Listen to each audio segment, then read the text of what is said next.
For anyone that hasn't experienced DMT, how would you describe the experience? I know that's going to be hard to do because some of my friends have done it, and when you ask them to describe it, it seems to be quite abstract.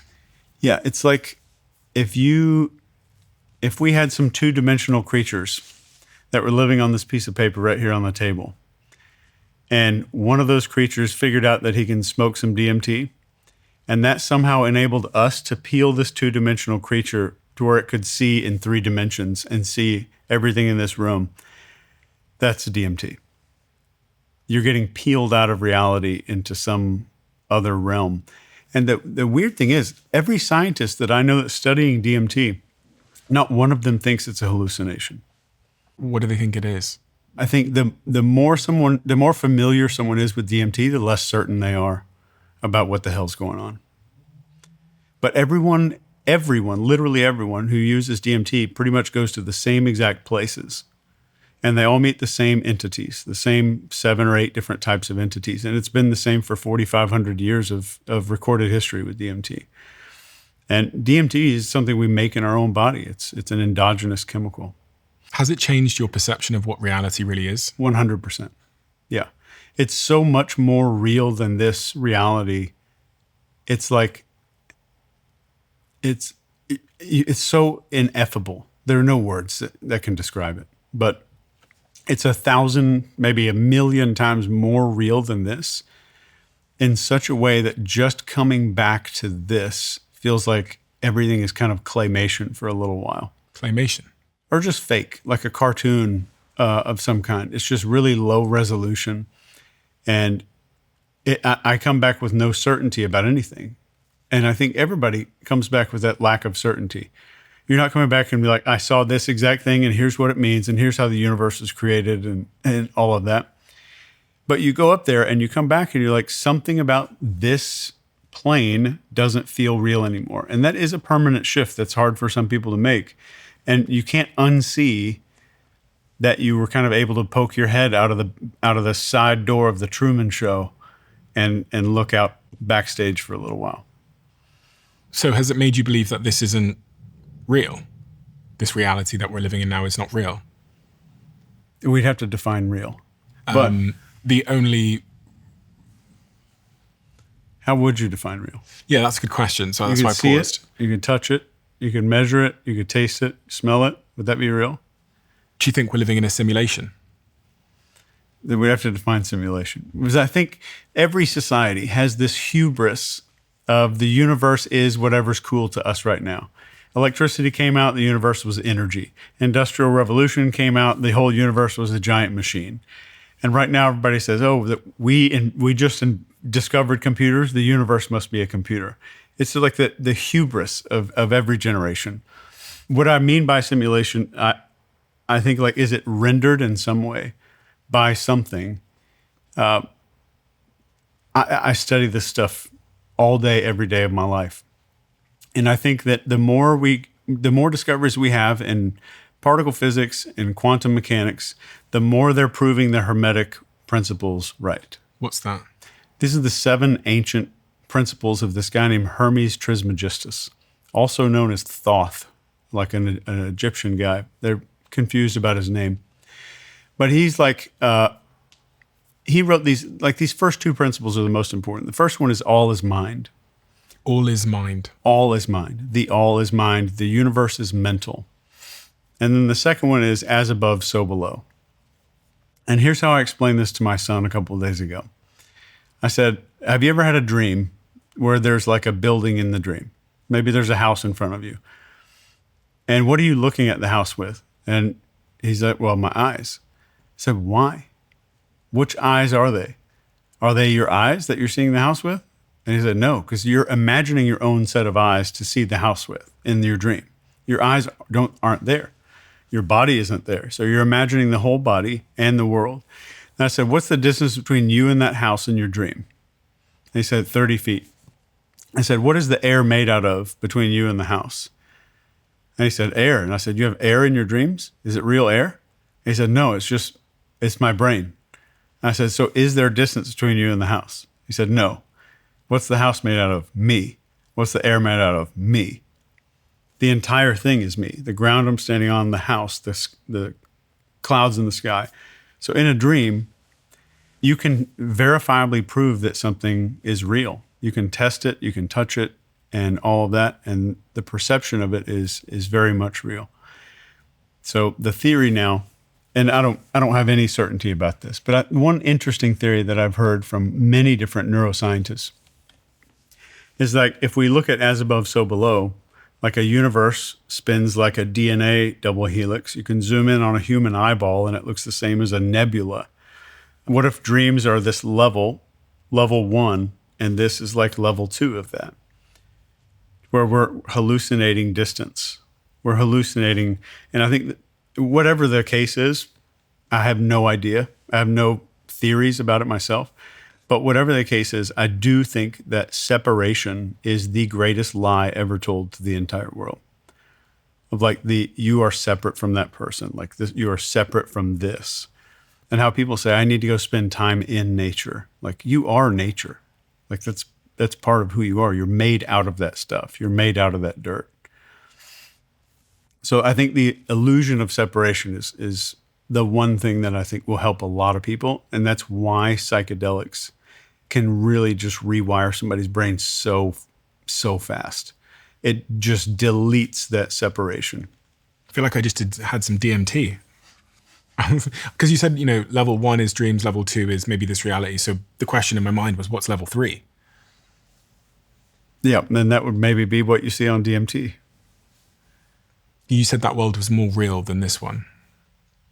Oh yeah, exponentially, immeasurably. Why? How do you quantify realness? Like, what's the measuring stick there? There are no words for it.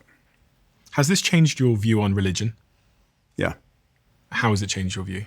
I wasn't really a religious person. I think it made me a much more spiritual person.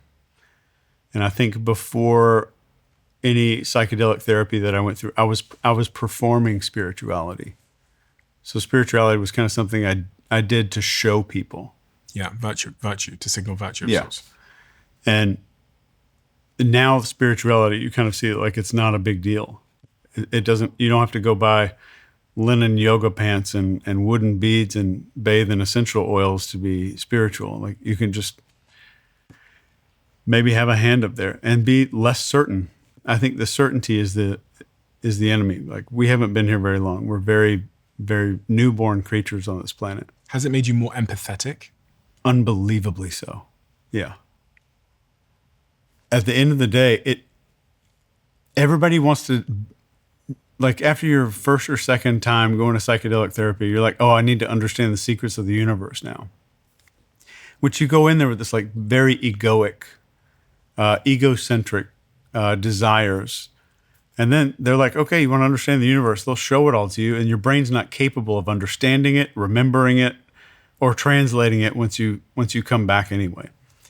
And I think over time, you learn that the more ego I have, it's like I'm performing. And then every time I go back in there, or every time like I kind of reflect on that experience, it helps me to unzip my little ego costume a little bit more. Did you know that you can get banned from DMT? Really? Dude, you got to look this up. There are thousands of people out there who are using DMT recreationally, and the beings up there basically told them, you are done and you're banned from DMT. And the journey stops right there in that moment. And the guy can take hit after hit after hit after hit of DMT and nothing happens. You can be banned from that realm or whatever it is. I think they call it hyperspace now. In the culture surrounding DMT, there is a widely reported anecdote phenomenon called being locked out of hyperspace. Many frequent users report reaching a point where the drug simply stops working as expected regardless of the dose. The common descriptions include the waiting room wall, getting stuck in the initial onset phase and being unable to break through, the grey room, seeing only flat, colourless or dull visuals instead of the visual vibrant geometry, the hyperslap, a terrifying or deeply uncomfortable experience where entities appear to tell you that you aren't welcome or shouldn't be here anymore, the sudden blackout. smoking the substance, and simply falling asleep or remembering nothing, effectively being denied entry. And there are thousands of people.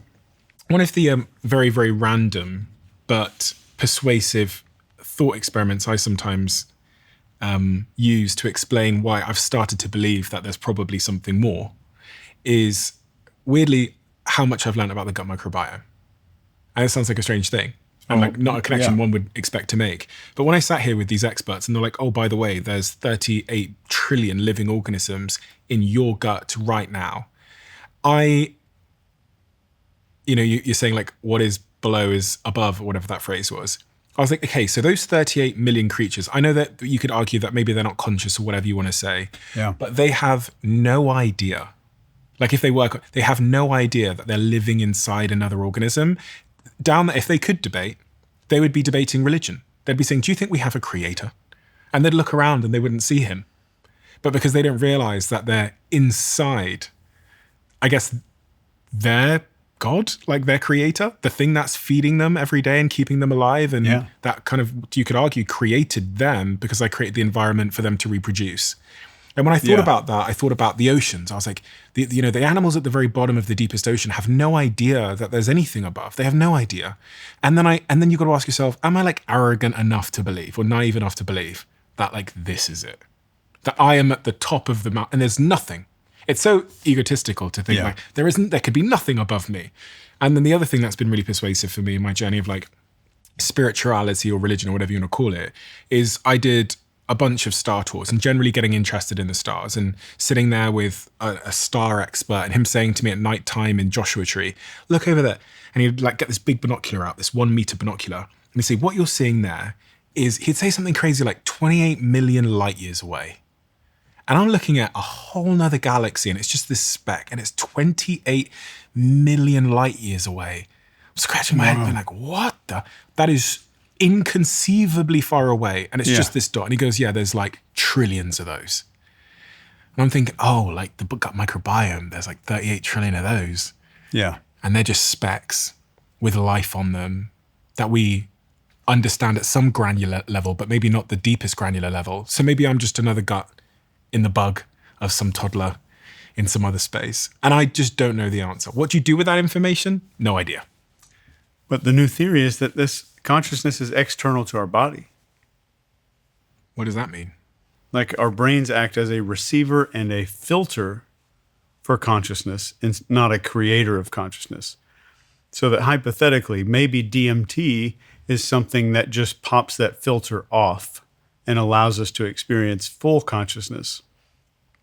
And then if the all is mind, so if everything in my dream is made up of me, and we just copy paste that up to this level, we're all maybe part of one mind and there aren't any people. It's just a mind. So like the distance between us doesn't exist. It's just like a dream, except we're sharing a dream up here. And that's I think that's a part of that new consciousness theory. I don't subscribe to any one of them in particular. You haven't got to believe any of this stuff. Because it's you're never going to know for sure. But even hearing it makes me feel a lot more empathetic for my fellow being. Because it makes me you. It makes your enemy you. It makes your friend you. It makes the person you love, hate, whatever. It makes all of them you. And none of us would, I think we treat ourselves much better sometimes than we would treat someone 1,000 miles away in a different country with a different color skin. Yeah. So that's what I love about this conversation. And actually, every time I bring myself back to this point about consciousness being one, it does make me more empathetic to things. It does. And it's not because you're a moral person. Like you don't have to have morals anymore. So if I see you as me, I'm just protecting myself. Yeah. Like it's just a natural. In the same way I would with my children. Yeah. Well, yeah. Yeah. And I mean, the morality doesn't need to exist anymore. It's just the right thing. Chase, what is the most important idea we didn't talk about that we should have talked about, specifically as it relates to the most important skills people are going to need whether it's body language or people skills or sales skills, in the world we're heading towards, where they're positing that robots are going to take away lots of the manual labor jobs and artificial intelligence is going to take away a lot of the like cognitive work. And we might be rendered left with each other in the real world. Yeah. Number one is making people feel heard and seen and resonating with them when they're heard and not judging them when they're seen. That's the number one. Because AI, you can mark my words, AI will never in a million years serve as a replacement for humans on the social level of Maslow's hierarchy of needs, where we have survival, safety, belonging. That third row of Maslow's pyramid cannot be fulfilled through electronic means, as of yet anyway. And maybe they're going to start making sex robots and all that kind of stuff when these things come out.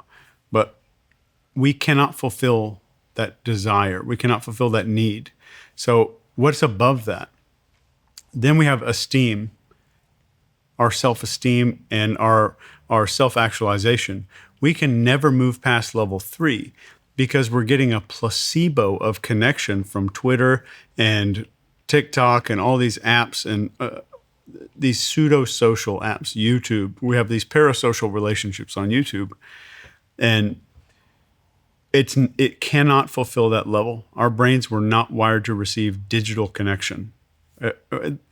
Our brains have not developed one more wrinkle in the last 200,000 years.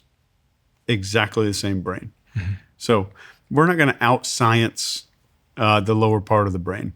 And you can't like meditate your way out of having good relationships and being around 3D people. You need it in your life. And I genuinely think AI is never going to replace it. I would agree. I think one of the things that's been really persuasive in this regard is I remember in psychology lessons when I was like maybe 16 years old, Mrs. Lowney. I've always missed Miss Lowney. Miss Lowney, if you're listening, please get in touch. I shouldn't say my email. But just get in touch through Gareth. He knows me. But I just wanted to say that because she was a great teacher for me in psychology. I really only liked 2 lessons in school, business and psychology. So Mr. Hughes and Mrs. Lowney's lessons. The others I found a bit tricky. But I thought those 2 teachers saw something in me. Miss Lowney was talking about the rhesus monkeys experiment, where they got these like rhesus monkeys to either they gave them a fake mother that had cloth on it, or they gave them a wire mother, so a mother made out of wires, and they looked at their psychological outcomes over time. I'm probably butchering this, so please community note me, Diary of a CEO team, so that the facts are on the screen. And what they found is if you want the monkeys that grew to be most psychologically stable and happy and weren't psychopaths were the ones that had a cloth mother. And the monkeys that became erratic and clearly had deep psychological problems were the ones that just had a wire mother. So that's always reminded me that even in a world of robots or AI or whatever, there's still something irreplaceably human about physical human connection and touch. Yeah. Which I actually think is going to absolutely surge in a world where we do have robots and intelligence and retentive algorithms. I think there's going to be this bifurcation of society where many people flee back to the real world. Yeah. And the 2 biggest things that we have as a result of all of this is loneliness and division. And the division is manufactured and the loneliness is a byproduct. Is there anything else you wanted to share? Yeah, maybe some good news. That was some shitty. That'd be shitty to stop on that note. Give me some good news. I think one of the number one thing that people need to know is that if you wrote down the biggest insecurities that you've ever had in your entire life, every crazy thing about how you thought it was a big deal, you have to forgive yourself for that shit you did when you were 12. You have to stop doing this. You have to stop hiding yourself from other people. If you just wrote down every one of your insecurities with 100 people and then had someone type all of them out, all 100 people, you wouldn't be able to find your own.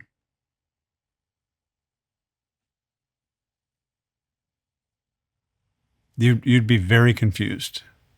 You'd think that someone just paraphrased you 100 times if you're digging through that hat trying to find your insecurities. And it would shock you. And it's one thing to hear it maybe on a podcast, but to see it in real life, if you see the depth of other people, we are so much the same. And all the shit that we hide because we don't want anybody else to see it, everyone else is hiding the exact same stuff. Everybody else is feeling the exact same way. The number one thing that people regret on their deathbed is like, I should have treated it more like a game. I should have figured out what was important in the game and done what was actually important. And that's it. That means a lot to you, doesn't it? That particular point, it's almost like you've changed since last time we spoke, in a way. Yeah. Like there's been a bit of an evolution. Yeah. And I think that level of empathy is super important to life, and it helps slow things down. And no matter what you're going through, you make a poster and put this up on your wall. It's supposed to be fun. It's supposed to be a game. And I think Alan Watts had a quote that said, most of man's memory comes from taking very seriously what God made for fun. If you love the Diary of a CEO brand and you watch this channel, please do me a huge favor. Become part of the 15% of the viewers on this channel that have hit the subscribe button. It helps us tremendously, and the bigger the channel gets, the bigger the guests.